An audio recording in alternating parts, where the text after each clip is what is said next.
Just make sure we're good. I think we're good.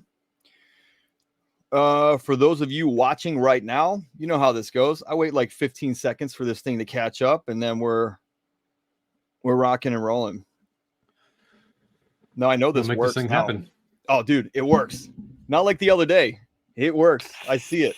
Okay. Welcome everybody. Welcome FlipTrader group. This is your Thursday training. And if you didn't already watch the podcast with Paul on Tuesday, it was absolutely amazing. Paul dropped a ton of gold for you. And today, Paul's going to be doing a training on how to make offers that sellers can't refuse. I mean, who else needs that? Like, I think everybody needs that. We all want to know how to fortify our offers, or at least strengthen our offers, to make sure that, like we talked about on Tuesday, we're not being offensive with a low ball, right? But we're not being stupid either. And we're not being careless, and that we're paying too much to not offend. So I'm actually very excited. I've got pen and paper here, man. I'm actually ready to learn. Take some notes, how you do what you do. Yeah. So let's get rocking. If you need to know about Paul, go to the Tuesday podcast. I did like a 20-minute intro on Paul because he's got such a decorated past. But Paul's going to really inform us today. So I'm very excited. Paul, welcome again to FlipTrader podcast / training. Really appreciate your time today. And I'm just excited for you to be here. Yeah. Let's roll our sleeves up and get some stuff done tonight.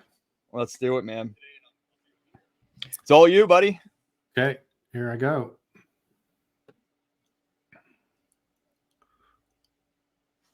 See if you can see my screen. Why don't you give me a confirmation once you tell me you can see my screen? Yep, I am. Yep, I'll bring it up right here. There we go. Okay, present. And we want to get over here. We want to get, oh my gosh. We want to get away. Let's see. How do I control my screen? Is it not working? It's working. I just okay. have to get, nope. I just have to get to the right screen. Let me just make a comment real quick for those watching up front.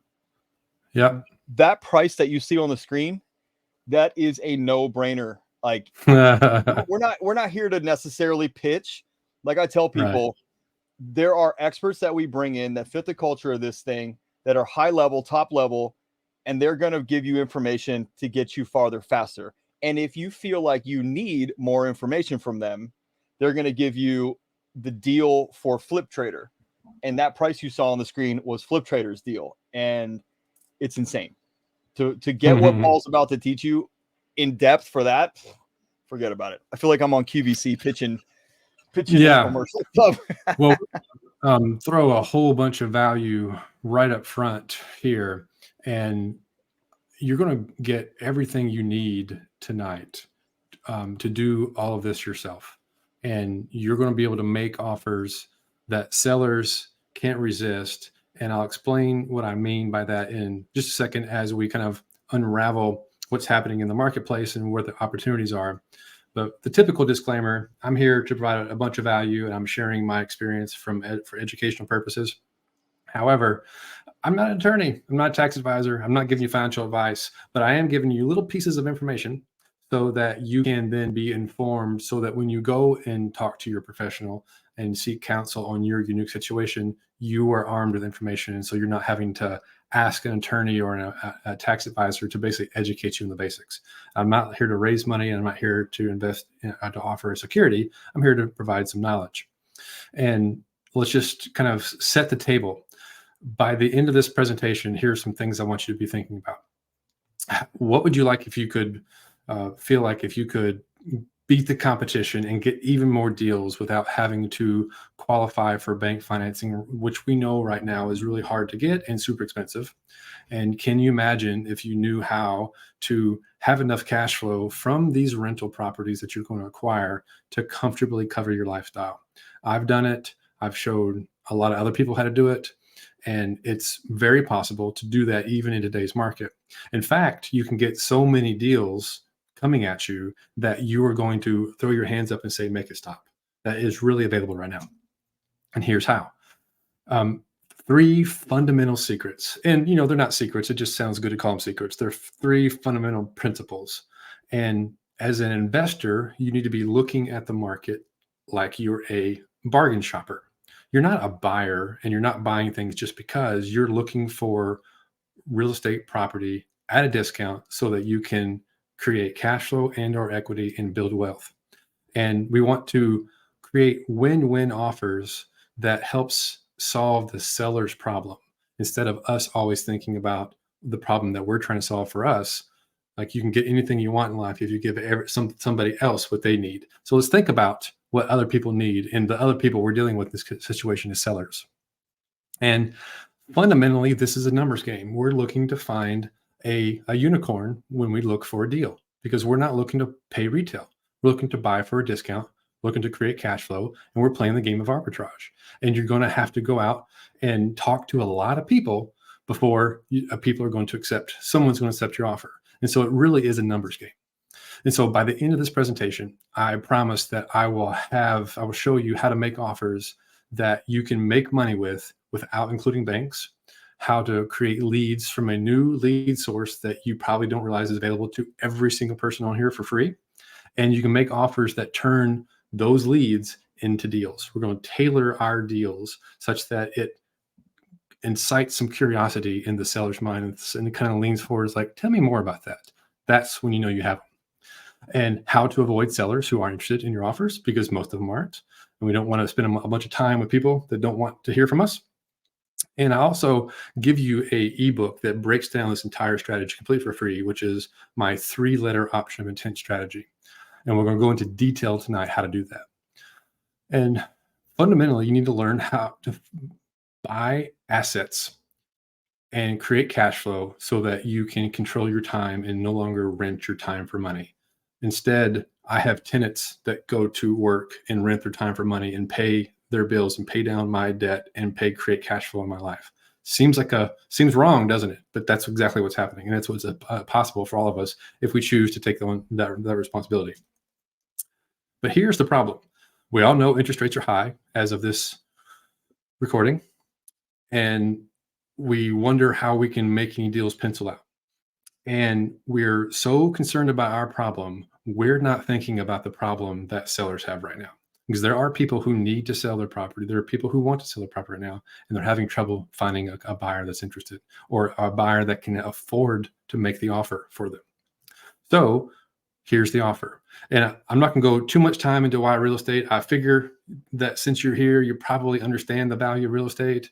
Real estate is an ideal investment because it creates income, it creates depreciation, you buy equity, you have appreciation. Of course, we can use leverage. I'm guessing you guys know that, and that's why you're here. And I really do believe that right now in the market cycle is a huge opportunity, because there's a whole bunch of people who have properties that are free and clear, and they are landlords and they're over it. They've been through COVID. They're getting older. They're baby boomers. They're worn out, and they're just waiting. They don't know it yet, but they're waiting for your offer to say, you know what, that does sound like a nice idea.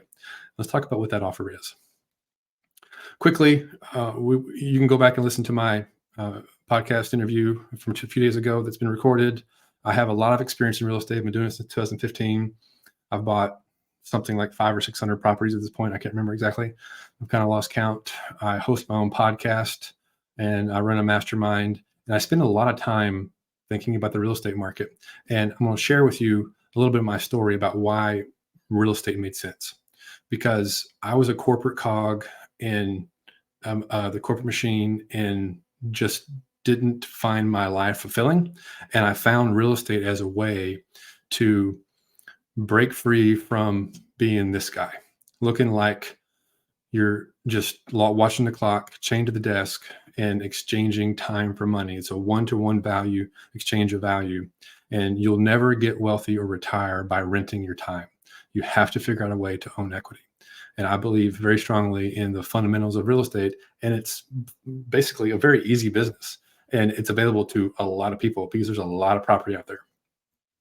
But the challenges are, like, how do you figure out what repairs are? How do you know what the value of the property is? How do you figure out how to raise money? Right now, when you do go to get bank financing, it is like an act of Congress to get them to approve your loan. And then even if you do get approved, does it even cash flow? These are the challenges that are happening right now in the marketplace.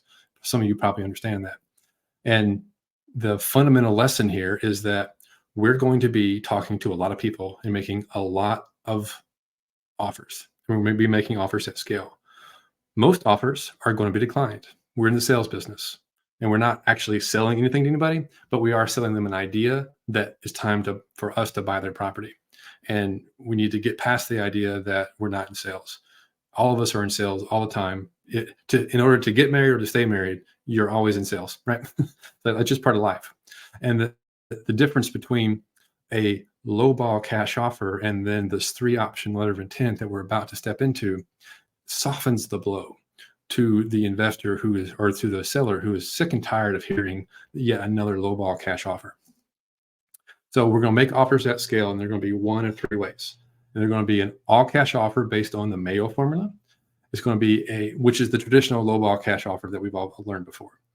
Number 2 is an owner financing offer with interest only payments, meaning there's no equity buy down on each principal or each interest payment. That's one extreme. The third option is a owner financing offer with principal only payments. So what we're doing is we're setting the table in front of the seller and saying, hey, I can buy your property any of these 3 ways. And we actually hand them a piece of paper that says, that looks like this. This is the 3 ways I can make an offer to you. And which of these 3 is most to your liking? And the trick here is making offers at scale. And right now, think about it, and even write this down. If I said, here's the strategy I'm going to give you. I'm going to lay it out for you here in a couple minutes. What's keeping you from making an offer right now? Write down the top 3 reasons that you're going to write down right now. Go ahead and think about that. Is it, I'm not sure where I'm going to find the money for the down payment. I'm not, bank financing is too expensive. I don't qualify for a bank loan because I have bad credit. Is it, I don't know how to determine what the repair costs are. Is it, I'm not really sure if I know if the property is a good deal or not. I'm not sure how to run the numbers. Whatever they are, they're all legitimate reasons that we're going to overcome. And if you are having trouble making offers, then you need to solve the problem that's keeping you from making offers. Because you're never going to buy a property unless you say, hey, I'll buy that property and here's how I'm going to buy it from you. You got to go make offers. You have to go out there and make it happen. And the way we do that is we do the one option that says a cash offer, something really low, like 50 to 70% of the retail value, which is insulting. Or we do this seller financing offer with interest only payments that is something between 70 and 85% of the retail value. And we agree to put 10% down and we'll pay the balance in 10 years. 10 years is a long time in this business. I've only just now been in the business for 10 years. I have deals just now that are starting to come due with this offer. Seller financing with principal only payments, meaning no interest, 90 to 100% of the retail value, whatever they think the property's worth, agree to pay them almost the entire price, but with 10% down, and I'll make you principal only payments according to what makes sense for me to cash flow. So your price, my terms, or my terms, your price. You decide. And so this is the format. The simplest version of this I can come up with is a 3-option letter of intent. And the option 1 is all cash. This is a fictitious example of a property that's worth retail of 170 grand. The market rent is 1,400, and we got it off of a property management website that's for rent, and we know it's vacant because we see the pictures, and we know it's in pretty good shape because it's being offered for rent to a tenant. So this is a great free lead source. If you want to go talk to people who have property that may have a problem, is going to find property management websites in your market or wherever you want to invest and find all the 50 to 100 to 300 properties that are for rent right now. Every single one of those landowners or landlords have the same problem. They have a vacant property that's creating no income, and they just got rid of a tough tenant. They probably just put some money into the property, and you might be able to catch somebody who's like, you know what, I want to get rid of this. That's a potential lead source that's completely for free all the time. And we know it's in good shape. So we don't have to worry about the repair costs, right? Because it's ready for rent. So we say, hey, purchase price of, say, 85% of the retail value, but I'll give you a $7,000 down payment, and I'll make you 5% interest-only payments for the next 10 years. So on the balance of that property, I'll pay you a 5% interest-only payment, which turns out to be about $550 in this case. Would you buy a property, 10% down, pay $550 of interest only to at 5% interest to a landlord for a property that would rent for $1,400 that was in good shape? Somebody out there that you can go talk to will take that deal. The third option is the purchase price of $165,000, which is 95-ish% of the retail value of $170,000, a 10% down payment, and then 250 equal monthly payments. So you take 165 minus 16.5 is about 150. Divide that by 250, and that is your monthly payment. It's 100% interest, 100% principal, 0 interest. And that's what's so valuable about this one right here, is that it's all equity. Like, you're not paying any interest on the property at all. It's 0% financing. And there are people who will accept this. Now, you have to go talk to a lot of people to do it, but somebody out there will say yes. You just have to do the work to put it in front of them. And the advantages of this option is that it gets the seller open to this idea that you're trying to solve their problem. You're softening the low ball cash offer, and you're asking them which of these three is most to your liking. It opens up a conversation, and they'll tell you, well, I like this, but I don't like this. Okay, well, why is that? Why is it that you don't like the 5% interest? What is it about that you don't like? And they'll tell you. Okay, so what I'm hearing from you is that you want to have a higher interest, but you also want to sell the property at the maximum value. How does that work for me? Is there some way we can make this work together? And now it becomes a conversation where you're both on this side of the negotiation table saying, yeah, I understand, Mr. Seller, that you're kind of worn out with this property and you really just don't want to mess with the tenants' toilets anymore. And let's figure out how we can make this work together. Does that sound fair to you? And we just have this conversation with the seller. And it creates this spirit of collaboration and cooperation with the seller in ways that I'm going to give you this lowball cash offer, take it or leave it, just doesn't create. And so why do sellers accept this? Because you've gotten to know their situation. You've tailored your offer to make sense with their problem. They may not have a cash flow problem. Cash flow may not be their priority. Or they might be retiring off of this cash flow and they need to maximize their cash flow, but they're worn out and they're going to be going on, or they're going to a different state to be with their grandkids, and they don't want to manage a property from far away. You become their de facto property manager because you're going to take over the property and you're going to make them payments. They may have a tax issue that you're trying to avoid that this offer helps them with. So it breaks this low ball, insulting conversation between buyers and sellers. And so the method for creating an accurate offer is that you make some quick assumptions on the circumstances of the property. And so we're going to be doing this at scale. We're not going to spend 3 to 5 days analyzing down to the square foot what this property is going to need in repairs. You're going to make a quick estimate.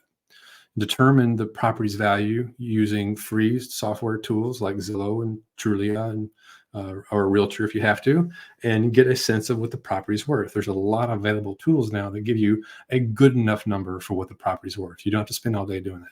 So you get the after repair value very quickly, and then you estimate the repair costs. If it needs repairs, then you do a quick estimate based on the square footage, 1,500 square foot, medium rehab, $20 per square foot in rehab, multiply it times 15, so $45,000, $40,000 repair cost based on those quick back of the napkin numbers. And the significance of making offers contingent on a physical inspection. Again, we're going to make them a 3-letter option of intent offer. It's not a purchase and sale agreement. It's just an offer. You negotiate terms, you iron it out to what y'all actually agree to. Then you put that into a purchase and sale agreement. Now it's actually under contract. And then you pay an inspector to go to look at the property and figure out if there's any surprises. And you do just a quick release statement to the seller. I'm sure the property's in great shape. I've seen the pictures. You've told me it doesn't need anything, or you told me it only needs 10 grand of work. If that's the case, I'll trust you. You know more about the property than I do. Once we get it under contract, then I'll send an inspector over there to take a look at it. And if there's any surprises, we'll figure it out. But I'm sure there won't be any because you're true to your word, I'm sure. And so you've set up the conversation that they told you the property was in great shape, and you let the inspector tell you bad news if there's some sort of surprise, black mold or roofs leaking, or there's some sort of problem with the property that you hadn't been disclosed. Now you can have a negotiation. Oh, Mr. Seller, we found black mold in the basement. I didn't know about that. I'm sure you didn't either. What are we going to do about that? So now we're solving the problem together on this side of the table. We're not adversarial anymore. You've kind of gotten to know each other, and they kind of like you, and they kind of want to work with you. And you're really disappointed that when you call them, man, I didn't know about this black mold. Did you? What are we going to do about that? Now they have to make an adjustment, and it's not an insult to them. You're working together. So let's actually go through a real offer creation scenario. Let's talk about how I'd actually do this. So I'm going to go to any random city in, I have not looked this up. I'm just going to go to Louisville. Can't spell Louisville. Louisville, Kentucky. I think I've only been there once. I don't really know anything about the property, but I want to find a property that's for rent. That's probably around the median price range. It's near the 1% rule. And I want a single family. It just makes the analysis perfect.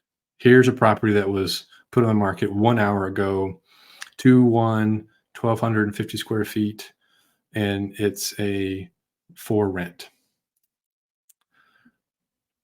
So I'm just going to take the name of this thing, put it into my calculator so I can keep track of my numbers. It rents for $1,250. Rents for $1,250. Oops, $1,250. I'm just going to show you real quickly how you do this. And then you would go and pull the Zestimate for this property. A lot of times when it's listed for rent, they hide the Zestimate. So it may not be real obvious. Let's see if we can find it. Rented today.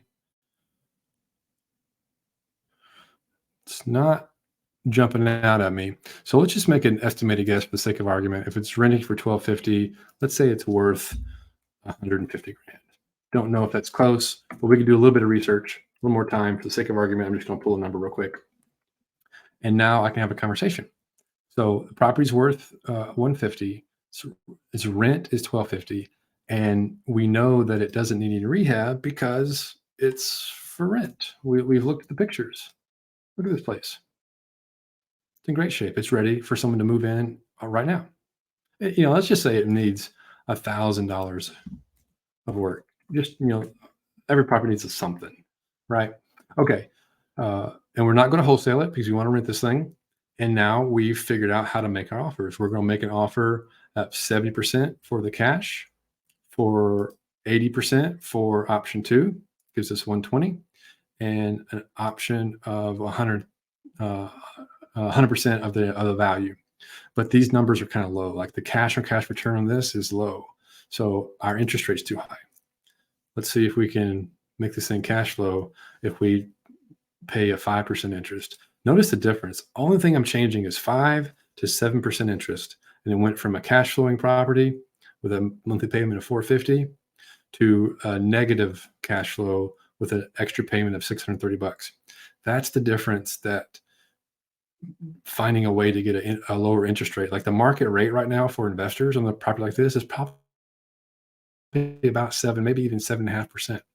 So if you're paying 10% down, 7.5% interest, this is interest only, mind you, no principal, it's completely negative. Like that doesn't work. But if I can negotiate an owner financing scenario, save them on some taxes, I can put $12,000 in and get a cash on cash return of 16.2%. Now I have a property that I can make money on and save this seller from having to deal with this property. Now, Will this seller do this tomorrow? We don't know until we ask. And more than likely, no, because this has been on the property for one day. But if I did this for the entire market of Louisville every week and did this 10 times a week, I would find a deal in the next 90 days. I've done it in every market I've gone into. You have to go and find people who have property for rent, and you make offers at enormous scale. And it might be a 1 to 100 conversion, but this costs you nothing other than a little bit of time of understanding how to run these offers. So this one's low, 4.7%. Let's stretch out this number of payments, 300. Now it makes sense. 10% down, 13% cash on cash return, and notice that these payments are about the same. Notice that these payments are about a third of what, maybe a little higher than a third of what, 40% of what the gross monthly rent is. That gives you room for cash flow. Half of your expenses are going to go to operating expenses. 450 is going to go to your mortgage payment. What's left is your profit. And so that's what you're looking for, is you want to find some sort of spread with these terms when you're offering seller financing. This whole mission is to find people who are willing to sell to you on owner financing. And in today's market, that is exactly the opportunity available to us. Let's go back over here to this presentation, and I would put those numbers that I just did for that random Louisville property in here, and I would send that letter to the owner of that property via a letter, or if I did a skip trace, I could just text him and say, hey, are you accepting offers on your property? I see it's listed for rent. Would you consider taking a cash offer? Would you consider selling it? I like to buy a property in that area, and open up a conversation. If you do that long enough, you'll find a landlord that has 40 properties, and you'll be able to buy chunks of 5, 10, 20 properties at a time in the market that you're looking at. Now, this works in cash flowing markets like Louisville. So a real world lead source, like I promised I would tell you, is to go and scrape property management websites. You can go to a Google search and do Louisville property management websites and find the top 10 property managers in that area. Go and manually scrape all the properties for rent that have the criteria you're looking for. Do a lookup to see who owns the property, and send them a letter that looks like this, that says, hey, Mr. Seller, I'm prepared to buy your property. I understand you may have gotten into this business because you wanted cash flow, and sometimes it doesn't work out that way because of tenants and toads and termites. I'd be willing to buy this property in one of these 3 ways. Which of these 3 ways is most to your liking? If you did that enough over the next 90 days, you would get more deals or more leads than you knew how to handle. But most people aren't willing to do it. And so I have been teaching this method for something like 8 years now. And one of the first guys that I showed how to do this was a guy named Nicholas. And he took this. I did not know he lived in Europe when I was talking to him, but he took this method and used similar free sources in Europe. He lives in Belgium, and he bought this apartment complex with some sort of retail area down at the bottom with these 3 units on top. And he has gone on to do this in like hundreds of well, not hundreds, dozens of properties in Europe. And he now runs a fund,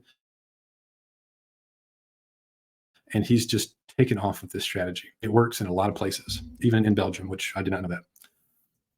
And I also worked with a guy named Jason in Chattanooga, and he took this same strategy, but he went to Facebook Marketplace, and he found a deal, almost within a week, by doing the same strategy. And he got under contract, and that kind of kicked him off to his investment. And I used to be in the corporate world, and this guy asked to remain anonymous, but he had a very similar story to me. He worked in corporate America in telecommunications, which is what I did, for 15 years. He got an MBA like I did, and decided to go into real estate. And he was in his 40s, like I am now, and he wanted to do things a little bit different this time. And he found that going through my course, it broke these things down into bite-sized chunks, and he was able to create a kind of a curated strategy based on where he lived, so he could just like decide what he needed to do tomorrow so that he could figure out how he's going to get a deal in 90 days. Now, you know how to make offers. I've told you, I'll send you this ebook that breaks down this in enormous detail. It's yours to take. But where are you going to go to find the sources of leads? I've given you one, the property manager websites, but what are the other places? I've identified at least 15 places you can go and get lead sources to do this strategy with. And I have a course that is called Real Estate Deal Finder that shows you how to create a marketing plan based on this strategy and create a customized market analysis where you can target this strategy in the right zip codes that the cash flow is most likely to work. And you can realistically get a deal using this method within the next 90 days. And I call it Real Estate Deal Finder. And it's a step-by-step guide with a bunch of worksheets. And I offer a 7-day money-back guarantee. And I include all of my documents that I've collected over the last 9 years. And I've probably spent $10,000 on just the documents alone that I'm going to include in the program for you so that you can use those at your own risk, but it gets you started. You're not having to go to an attorney and say, like, I need this document, but I'm not sure what it's called. It's like a purchase and sale agreement or something. And then they ask you a bunch of questions and they charge you, $2,000 because you don't know what you're doing. I've solved that problem for you. The documents are there. If you need to get them checked by an attorney, that's fine, but that will save you a bunch of trial and effort. And I'll give you this create your offer template and a blueprint on how to design your network or design your business from the ground up. So you start off wearing all the hats, but then you might take on a VA, then you might take on a bookkeeper. And I show you exactly how to do that with this blueprint. And so Justin is in Tulsa, Oklahoma. He's in my mastermind, and he and I have become very good friends. He met me after I was on the Bigger Pockets podcast, and he was one of the very first one-on-one coaching clients I ever worked with. And he has far exceeded everything that I've done.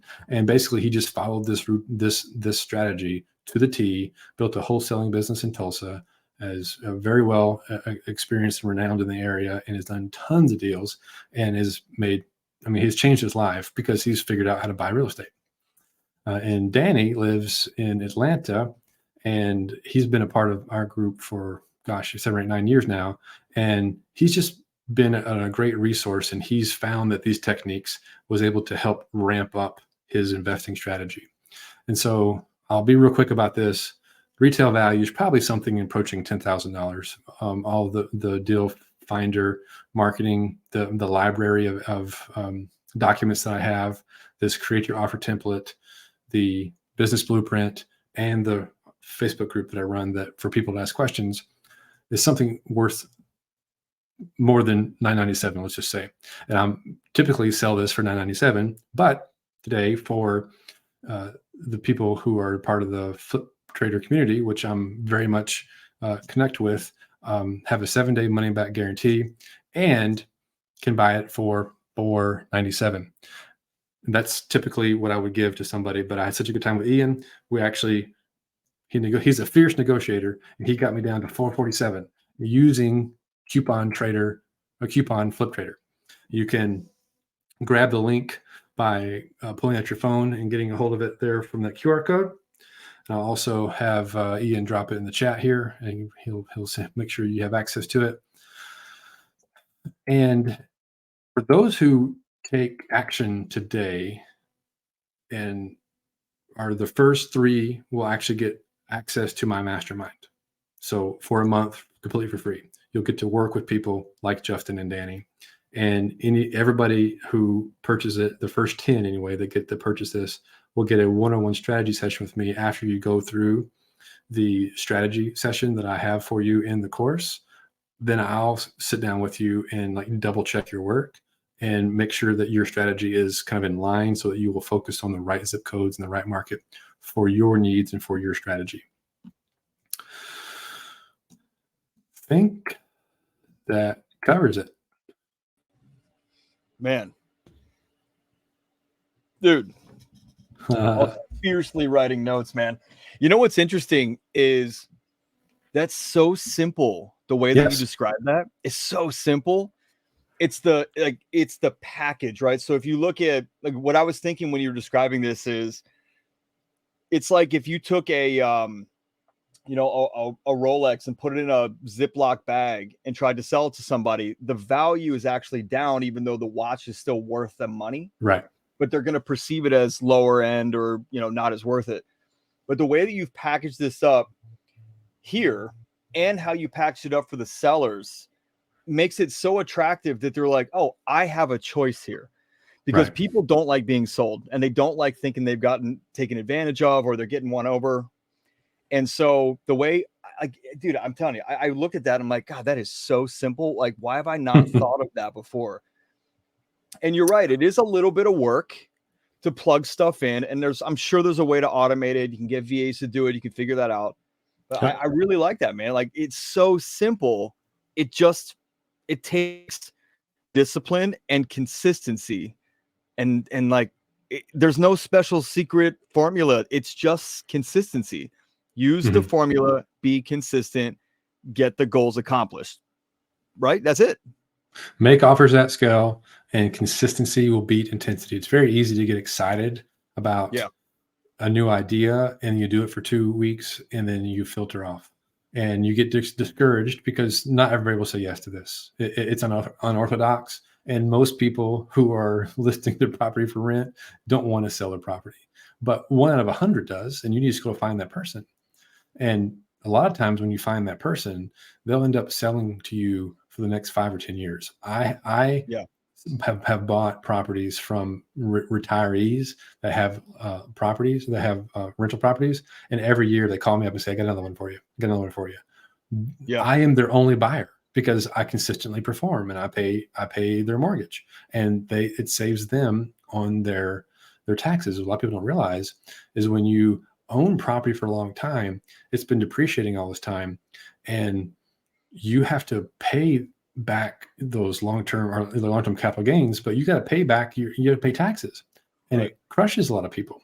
Yeah. And they have all this equity and they don't actually need all the cash right now. So what they need is a little bit of cash to pay their taxes, and then they need streams of income, which is why they bought the land, the rental property in the first place. Sure. But they're tired of fussing with it, so they hand it over to a seller like you as the buyer, and you become the person managing the property, and they become the bank, and they don't have to pay taxes on it until they receive the money. They don't have to pay all the taxes right now. They only pay taxes as they receive the installments.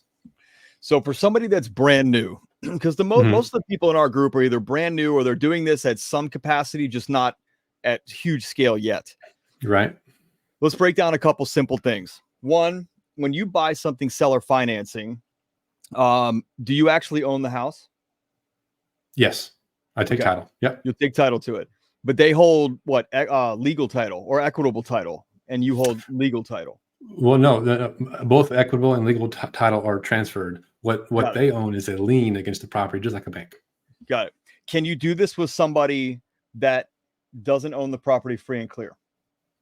Yes, you would do a wraparound mortgage. So if they have an existing mortgage in place, then you can buy it subject to that mortgage, and then you got to make sure that it's more complicated, but it's called a wraparound mortgage. And so your payment has to comfortably cover their needs for cash flow and their underlying mortgage payment. But a lot of these properties, the sellers got a mortgage 10 years ago, and it's at 3 or 4 or 5%, and they don't want to get rid of that, right? And as a buyer, you don't want to get rid of it either, so just leave it in place. No, and then I guess you could do an assignment. However, that really wouldn't do any favors for the seller, right? Because they would basically receive all proceeds at that point. You're talking about assignment of the contract or assignment of the rents? Oh, sorry, assumable, not assignment. An assumable, like you assume their mortgage. That wouldn't help this situation. Well, that would make them more comfortable because then the mortgage wouldn't stay in their name. Right. But the gotcha with an assumable mortgage is that most mortgages on rental properties like this are not assumable, the exception being VA loans, some commercial loans. But the typical loan that's on this type of property that we're talking about, most of them are not assumable. But if they are, and you can qualify for it, you still got to qualify for it as a borrower, then great. If they let you take over an assumable loan, by all means. Now, if you assume somebody's mortgage, are they getting paid fully out? Yes. Or, okay, so that doesn't really help the tax situation. But if somebody does want to get out and they do have a good interest rate and it just so happens to work out, maybe that's like a fourth or fifth option for them. Right. It doesn't come up a lot. Like, assume, like as a buyer, you'd prefer just buy it sub 2. Yeah, exactly. I know you gather a lot of data and I know you got a lot of metrics. Which one of those three is the one that works the most? Great question. So let's go look at it real quick. So here's the weirdest thing. Looking at this offer structure, almost never will you do exactly what number 2 or number 3 says. Interesting. Almost never. Occasionally, but I would say 9 times out of 10 for people who say yes, they say, well, I want some interest and I want, like this 10 years seems too long. What about 5? Yeah. Which is exactly what you want them to answer with, because now you're in negotiation. It's not a no, this 115 is too low. I can't take that. Right. And so now you're negotiating over a price and you haven't even gotten to what the problem is. Yeah. Yeah. See, I was looking at that thinking there's a lot of psychology here for people that are watching that are a little bit newer to this game. When I was running a wholesale company years ago, we taught sales psychology and our scripting was very psychological based. Yeah. Because if you walk in there, I mean, listen, you can carpet bomb and you can grenade things and just hope you hit some, the shrapnel hits something, Sure. or, take the shotgun approach. But the likelihood that you're going to burn out your salespeople and the people on the ground is highly likely when they're doing 40, appointments a week and they're not getting anywhere and they're not making money or they're just getting burnt. Yep. And I would teach my guys, look, you have to have some kind of empathy for this person. Like we talked about on Tuesday, it might be their parents' house. It might be their grandparents' house. It might be a house that they grew up as a childhood home and they need cash now.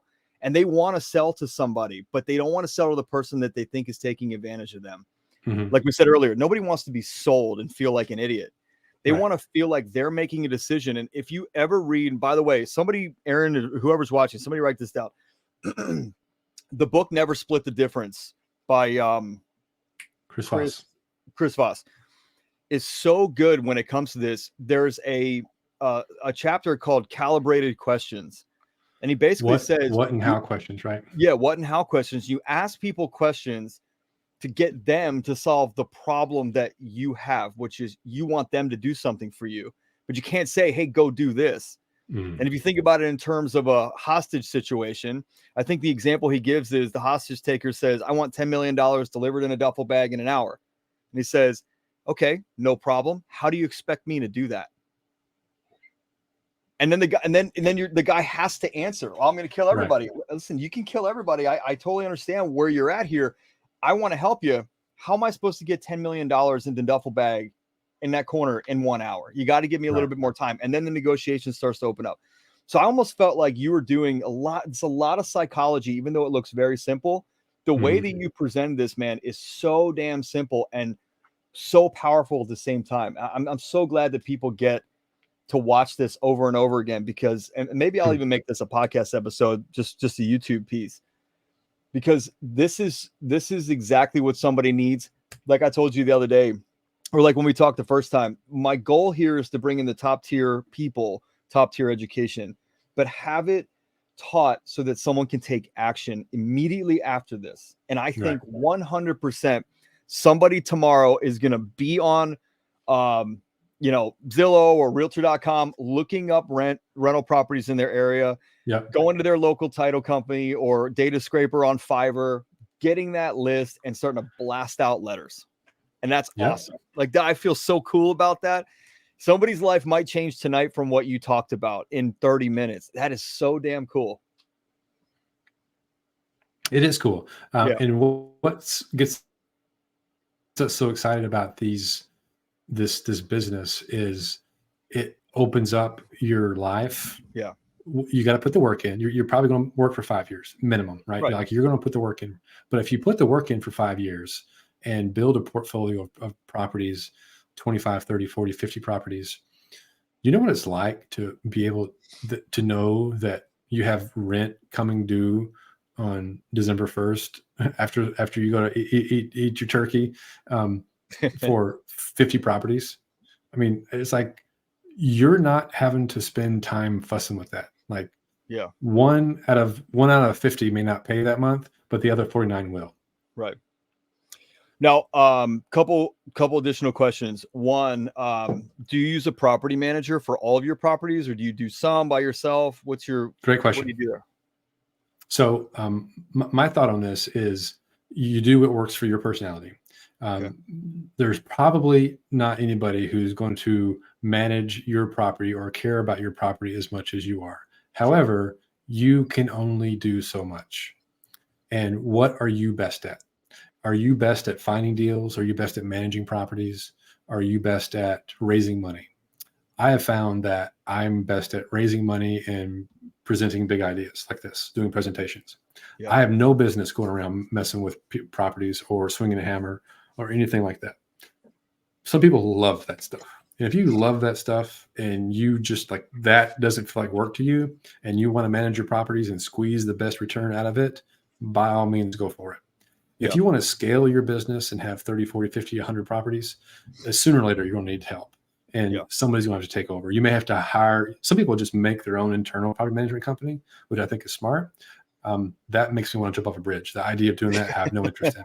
Right? So you do what makes sense for you. But no matter what you're going to delegate, whatever you decide to delegate, you have to get the experience of doing the work a little bit yourself so that you know how to call BS on somebody when they give you BS. Of course. When it comes to this strategy, is this only for single family or can it work for multis as well? Like small, I use this for commercial properties, small multi. I've done this for apartment complexes by all means. Yeah. Okay. In fact, I love going to a 50 unit apartment complex and give them this same offer. The numbers are bigger, it's way bigger, right? But you multiply that times a scale of a factor of 50 and it's the same idea. It's the same conversation. So I know I've been getting some texts from people that are watching, and the thing that I'm thinking about is or what they're thinking about, is when you pulled up that Zillow map, there's a lot of blue dots. Yep.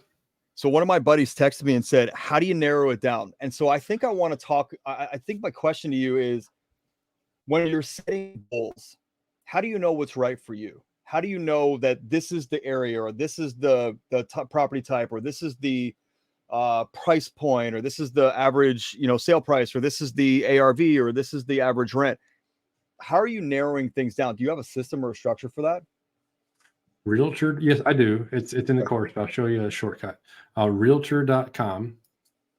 Type in Louis.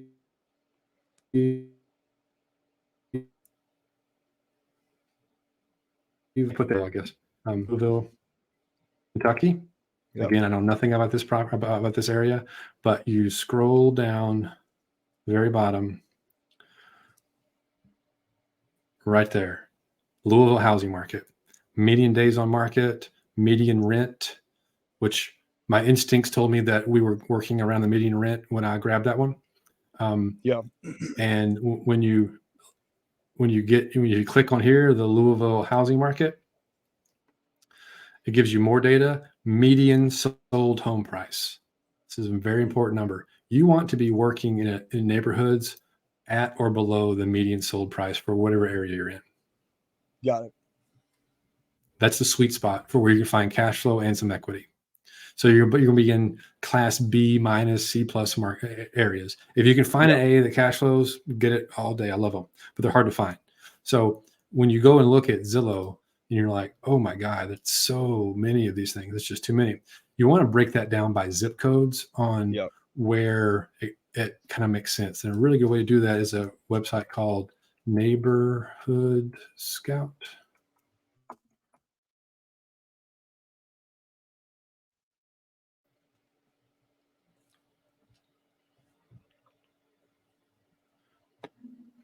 And if you go to neighborhoodscout.com, you can type in the right area. Louisville Kentucky. And you zoom in and you can find crime data, and you can kind of see the areas you want to avoid. So this is most expensive neighborhoods. You want to avoid that. Like you want to find the ones that are most affordable, but you want to avoid the ones that have the lowest, right? The lowest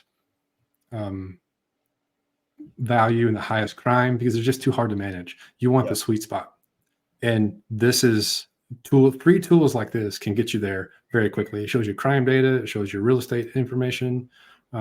It's all there for you, and you can do this for the whole MSA. You can zoom in on just a little, like Shelbyville, which I don't know anything about, and you can go and learn a market very quickly. And then you get zoomed into these little neighborhoods, and you figure out what the zip code is, and then you go over here and you filter by zip code. And I said Louisville, Kentucky. Let's find a zip code. Like, that seemed like a good place. And if we could find a zip code fast enough, see, this is median price range is 263. I kind of like that. With a little bit of work, I could probably find the zip code, and then I would go and drop the zip code, which I don't know anything about, right here instead of the whole city. It narrows it down for you. Then it becomes much more manageable. And then with your filters, you can do like days on market, year built, bed bath configuration. You can filter out things like apartments and townhomes and just do houses. And this list becomes more manageable because you're only looking at a more narrow target. And so now you're pulling 10, 20 of these properties instead of 500. Now, are you using a mail service or something like that? You're not writing letters or printing them at your house. You're using a mail service to send them out. You just upload the addresses. Yep. I like to use REI print mail. One of the best hacks, and I am not associated with these guys, but the best hacks in the marketplace right now is to go to REI print mail, book a coaching call, and they will help you pull a list. And part of their coaching call is complimentary. They will show you how to create the right kind of mailers, and these guys are top notch. And jump on it while you can, because they're going to get overwhelmed and have to start charging for this sooner or later. These guys are amazing. Dude, this is, actually, one more question. When you're setting goals, I've been a coach for a long time, a personal development coach, a real estate coach. I've been a real estate investor, a real estate agent. I've been a fractional CEO for a long time. I think one of the biggest things that I see that heads people in the wrong direction, and I mean the non-serving direction, where they get burnt out, or they get pissed off, or they're angry, or they're just doing this all the time, and they're not living a balanced life, is that they don't have a clear target of where they're going. So my past life, I was collecting rental properties like it was going out of style, because I thought this is what you're supposed to do. The more rental properties I have, the better. Right. But I realized that 30 to 50 rental properties at a certain price point are really all I need to live the lifestyle that I like. Right. Totally. I don't need crazy fancy. I don't need 5-star, like a lot. I like that stuff, but I don't need it. I like free time. I like hanging out with my kids, and I like not worrying about, the 30th of the month, because I gotta, refire the lead gen or keep it rolling and close more deals, So do you have an easy way to goal set, or is there just a quick way that you can inform people to say, do this times this, or figure out this, and that's the amount of property you need to get, the type of net worth that you need to get, or the type of cash flow? So most people who are probably at this stage of investing, they need the cash flow to replace their day job so they can buy themselves out of their job, right? So you want to go earn some income to fire yourself from your job.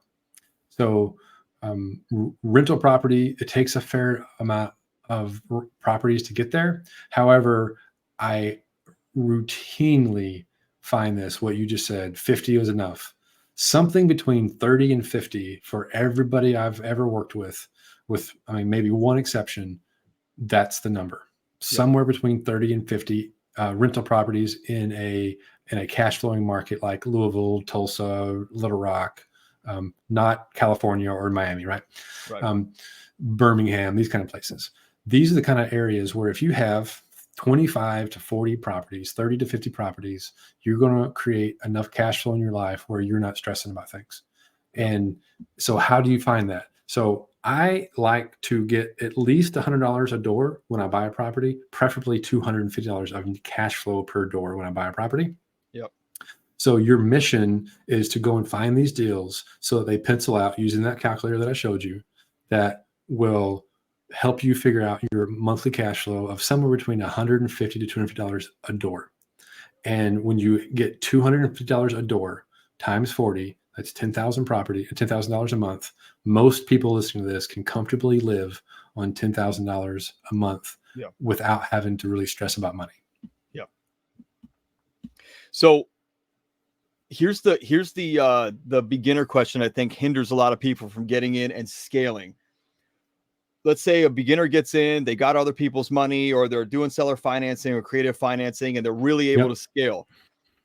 What I ran into in the beginning when I was scaling my rental portfolio was, shit, what if an air conditioner breaks on 9 of these houses? What if I need 4 roofs, and then, I get a crazy snowstorm and I've got to, spend an extra $6,000 getting people out there to do this, that, and the other thing, and the gutters break off.